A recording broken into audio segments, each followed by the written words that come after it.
और हिंदुस्तान नक्श है दिल में खुदा कसम, हिंदुस्तान नक्श है दिल में खुदा कसम, संसद में जाकर नारे तकबीर कहेंगे। दोस्तों कि अपने ही खून में नहाने की कसम खाई है, लाश पे लाश उठाने की कसम खाई है। यकीनन अगर उस फिलिस्तीन के बच्चों से अगर मोहब्बत है, उस शहीद से मोहब्बत है, फिलिस्तीन वालों से मोहब्बत है, तो मेरी आवाज के साथ आवाज मिलाएंगे कि अपने ही खून में नहाने की कसम खाई है, लाश पे लाश उठाने की कसम खाई है। और बोली फिलिस्तीनी माओ ने अपने बच्चों से, हमने अक्सा को बचाने की कसम खाई है। बोली फिलिस्तीनी माओ ने, बोली फिलिस्तीनी माओ ने। जज़ाकल्लाह। इतनी खामोशी के साथ इतने अच्छे शेर को सुनेंगे आप। कसम खुदा की मुसलमान आज खामोश है, इसलिए जो है ये आज की हुकूमतें हम पर मुसल्लत है। कसम खुदा की अगर मुसलमान बोलने पर आ जाए, मुसलमान ऐसी कौम है ना कि किसी के बाप से नहीं डरती, अगर बोलने पर आ जाए तो बड़े बड़े हुक्मरां के छक्के छूट जाएंगे, लेकिन नहीं, खामोश है। बड़ी खामोशी के साथ आप सुन रहे हैं। इतनी खामोशी के साथ सुनेंगे तो मैं शेर नहीं पढ़ पाऊंगा, इसलिए आपके बीच जितने भी शेर पढ़ने जा रहा हूं, कसम खुदा की एक से बढ़कर एक शेर है। लेकिन सुनने के मूड में तो एक बार पूरा मजमा दोनों हाथों को उठाकर सुभान अल्लाह बोलिए, वरना मैं अपनी जगह बैठ जाऊं। बचल के कहिए सुभान अल्लाह। कसम खुदा की एक इनकलाब बर्पा हो जाए नरोज के अंदर। इस अंदाज में सुने कि शुजाअत देखकर दहशत में सारी तानाशाही है। अली जनाब दानिश कमाल सरगम साहब, मुल्क हिंदुस्तान के चहीते शायर कारी मुजम्मिल हयात साहब, कारी मुज़क्किर कमाल साहब, इन तमाम लोगों की दुआएं चाहता हूं कि शुजाअत देखकर दहशत में सारी तानाशाही है, हर एक इसराइली पर दायमी कहरे इलाही है। और फिलिस्तीनी मुसलमान को तुम हल्के में मत लेना, वहां का बच्चा बच्चा दीन अहमद का सिपाही है। फिलिस्तीनी मुसलमान को तुम हल्के में मत लेना, वहां का बच्चा बच्चा दीन अहमद का सिपाही है। कि ये ताजमहल, लाल किला और कुतुब मीनार। अब मैं अपने जज्बात मैं अपने रंग में आ रहा हूं, थोड़ी सी तवज्जो आपसे कि आप अपने हाथ को और अपनी आवाज को बंद नहीं करेंगे बल्कि और बुलंद करेंगे। लगने चाहिए कि नरोज के अंदर वाकईतन प्रोग्राम सुना जाता है अच्छे अंदाज में। यहाँ अगर आप अच्छे अंदाज में सुनेंगे, सोशल मीडिया का दौर है, पूरा हिंदुस्तान देख रहा है आपको कि नरोज के लोग कितने अच्छे अंदाज में सुनते हैं। दोस्तों, मैं जनाब खुर्शीद साहब और दीगर जितने भी इनके कारकुनान हैं, आकिब सिद्दीकी साहब, तमाम लोगों की दुआएं चाहता हूं कि ये ताजमहल, लाल किला और कुतुब मीनार, ये सब मेरे पुरखों की है, जागीर कहेंगे।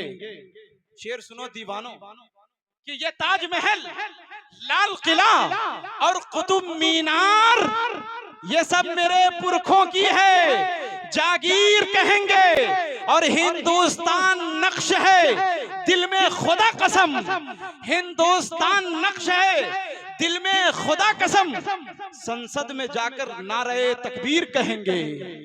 कि हिंदुस्तान नक्श है, हिंदुस्तान नक्श है दिल में खुदा कसम, संसद में जाकर नारे तकबीर कहेंगे। अभी आपकी नजरों से एक वीडियो बहुत तेजी के साथ वायरल हो रही है, आप देख रहे होंगे। बैरिस्टर असदुद्दीन ओवैसी साहब जो संसद के अंदर फिलिस्तीन का नारा लगाते हैं, लेकिन गोदी मीडिया की नजर सिर्फ फिलिस्तीन नारे पर है।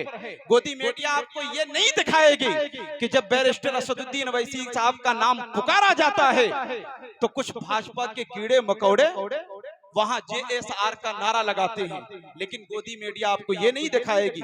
सिर्फ आपको ये दिखाएगी कि बैरिस्टर असदुद्दीन ओवैसी साहब ने जय फिलिस्तीन का नारा लगाया। मेरे दोस्तों, मैं आपको बताता चलूं, मैं सैल्यूट करना चाहता हूं बैरिस्टर असदुद्दीन ओवैसी साहब को, जिन्होंने भारतीय मुसलमानों की पहचान को बरकरार रखा।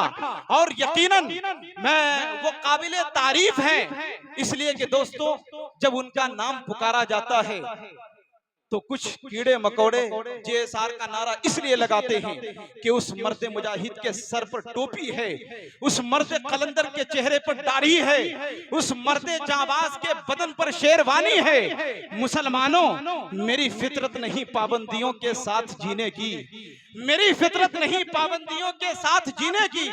गुलामी पांव में कब तक हमें जंजीर डालेगी। मुसलमानों, तुम अपने सर पे टोपियां रख लो, यही पहचान दुश्मन का कलेजा चीर डालेगी। मुसलमानों, तुम अपने सर पे टोपियां रख लो, यही पहचान दुश्मन का कलेजा चीर डालेगी। कि साथ चलना है तो तलवार उठा मेरी तरह, साथ चलना है तो तलवार उठा मेरी तरह। मुझसे बुज़दिल की हिमायत नहीं होने वाली, और अब के जो फैसला होगा यहीं पर होगा।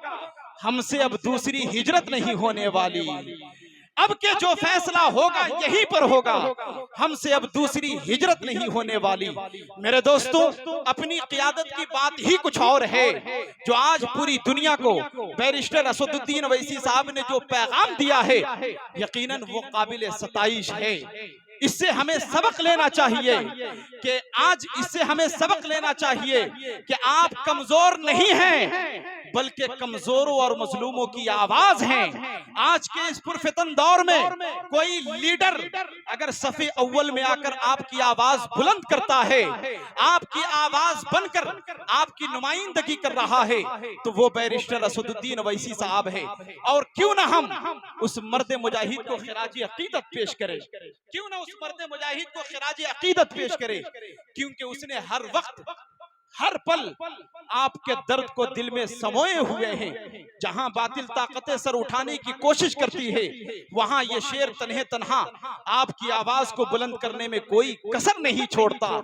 यकीनन हम मुसलमान किसी से डरते नहीं, इसलिए कि हुकूमत करने वाली कौम के सिपह सालार हैं। हमें डराने की कोशिश नहीं करना, वरना जब हम बोलने लगेंगे तो हुकूमतों के कान के पर्दे फट जाएंगे और आपसे सलामती की गुहार लगाएगी कि सिपह सालार के हाथों का खंजर कांप जाता है। कहिए मचल के सुभान अल्लाह। आपकी आवाज कम है, पूरा मजमा कहिए सुभान अल्लाह। कि सिपह सालार के हाथों का खंजर कांप जाता है, हमारा नाम सुनता है तो लश्कर कांप जाता है।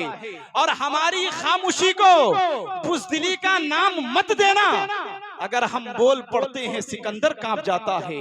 दोस्तों, अब आइए आपके दरमियान बड़े ही अदब के साथ एक ऐसे शायर से मुलाकात कीजिए जिनके नगमों की दिल नवाज सदाएं शेरो सुखन की फिजाओं में मुसलसल गूंजती है।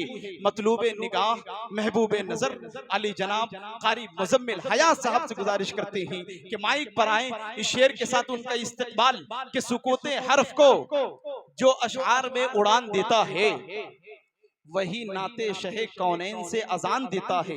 और तेरा सखी तेरे हर शेर के बदले मुजम्मिल जन्नत में आलीशान मकाम देता है। और मैं बेबिसात नकीब तुझ पे क्या निसार करूं, तेरी आवाज पे तो पूरा यूपी बिहार जान देता है।